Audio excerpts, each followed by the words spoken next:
Bienvenido una vez más a una clase de curso de paneles solares.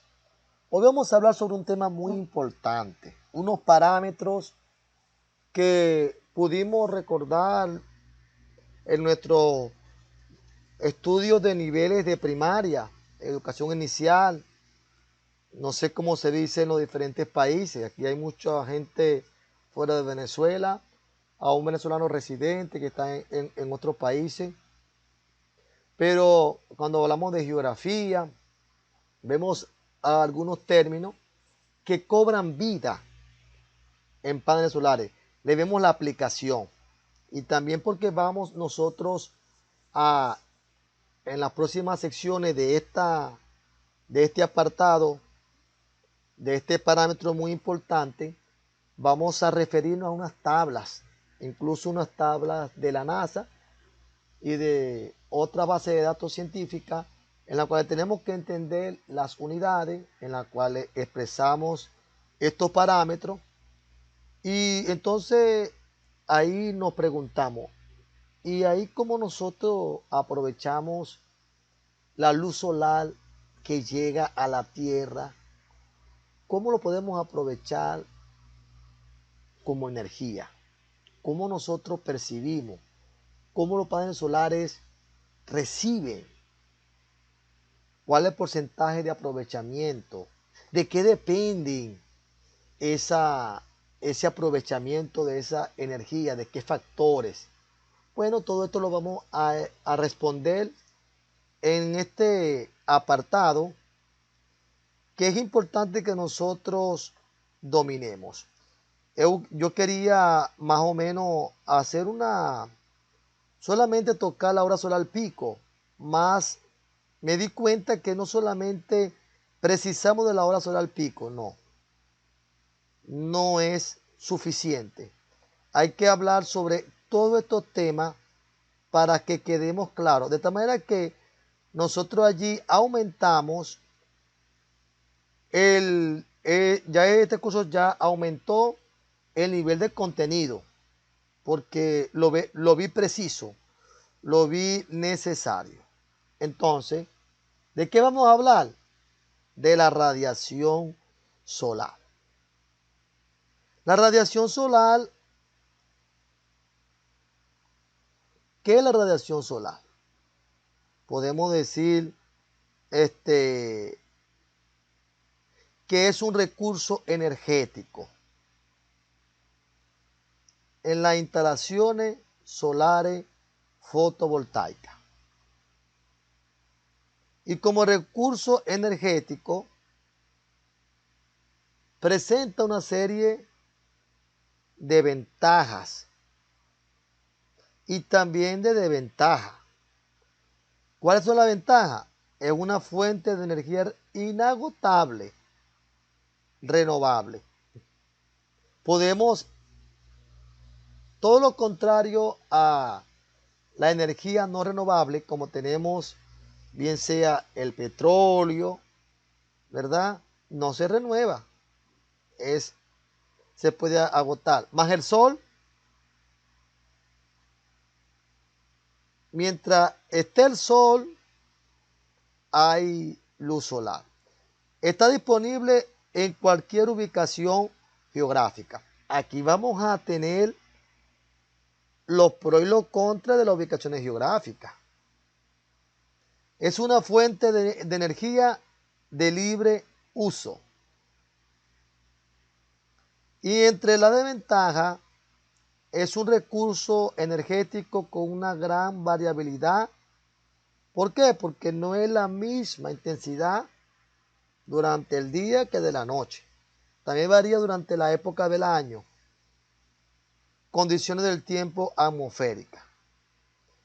Y la radiación solar tiene una elevada dispersión. Llegan a la superficie terrestre pocos vatios por metro cuadrado. Su comportamiento futuro es muy difícil de determinar, lo que obliga a trabajar con estimaciones. Por lo que nosotros tenemos que ir entendiendo que la aleatoriedad de la radiación solar hace imposible determinar sus valores de una forma exacta.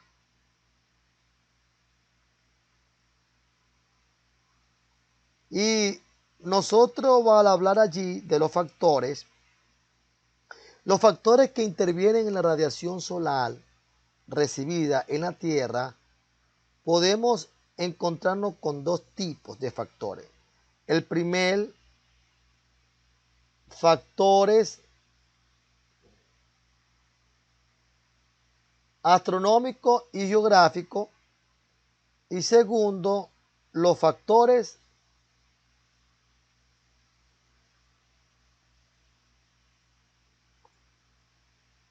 atmosféricos. Pero antes de ello me gustaría tocar algo de un concepto para ir repasando conceptos que ya tenemos que tener claro, pero para ir repasando, que es el espectro de radiaciones electromagnéticas.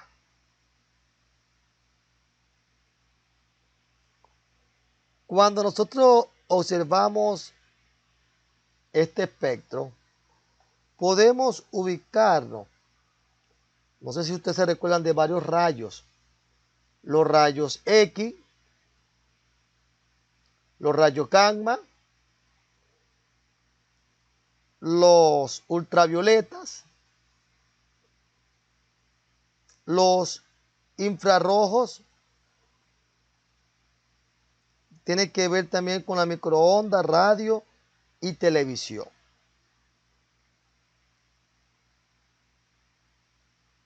Entonces, la radiación solar se encuentra a partir de ¿qué rayos? De los rayos infrarrojos. Son longitudes de ondas largas, baja frecuencia y baja energía. Está también, todo está medido en, mire, nanómetros, ¿verdad? Ok, todas estas radiaciones son los responsables de la energía que se recibe en los paneles solares sobre la superficie de la Tierra, exceptuando los rayos X y gamma, que no atraviesan la atmósfera. Los rayos X y gamma no atraviesan la Tierra.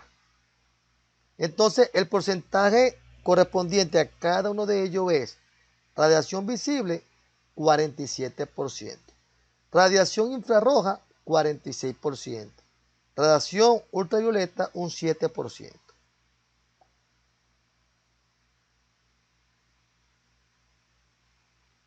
Ok, ahora vamos nosotros a ver los factores astronómicos y geográficos. Vamos a explicar esto para poder entender más adelante la otra sección al suministrar las tablas. Cuando nosotros vamos a calcular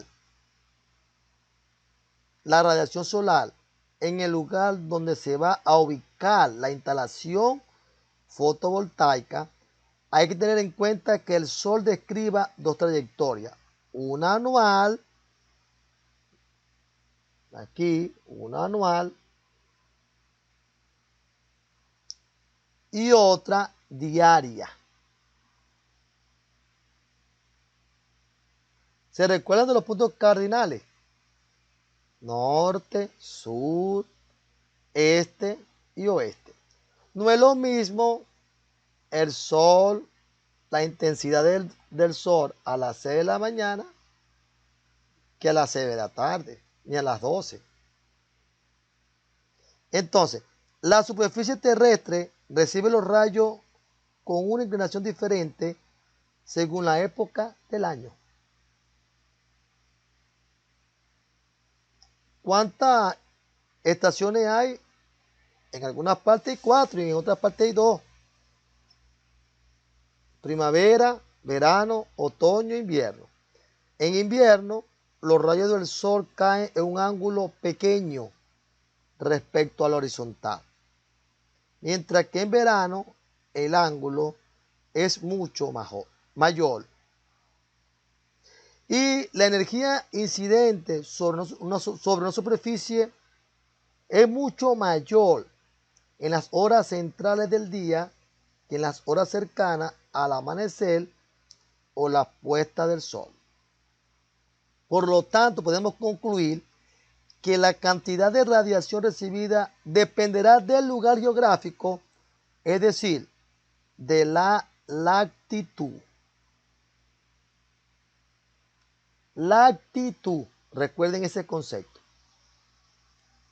Entonces, a la hora de orientar los paneles solares debemos tener en cuenta que la posición de la Tierra con respecto al Sol presenta un ángulo de inclinación que además no es constante y varía diariamente. El ángulo de declinación puede ser positivo o negativo en función de la posición de la Tierra en la órbita.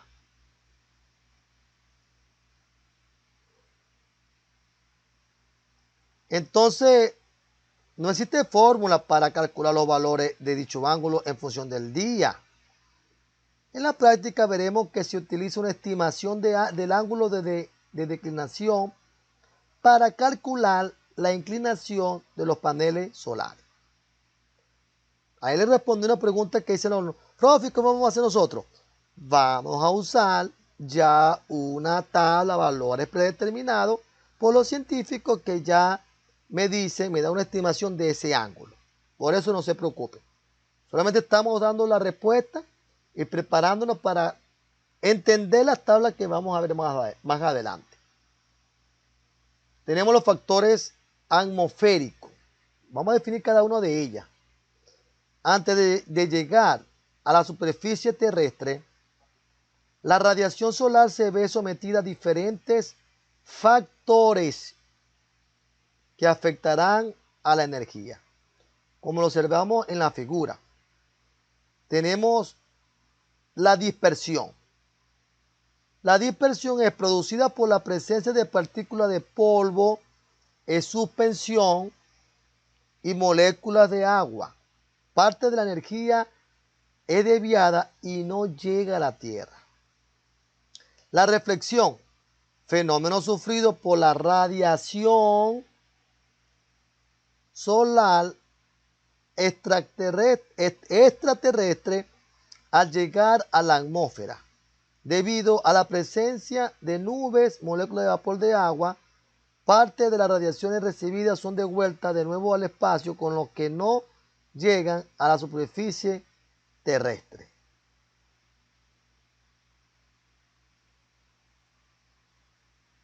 Tenemos la difracción, fenómeno provocado sobre la radiación solar por las nubes.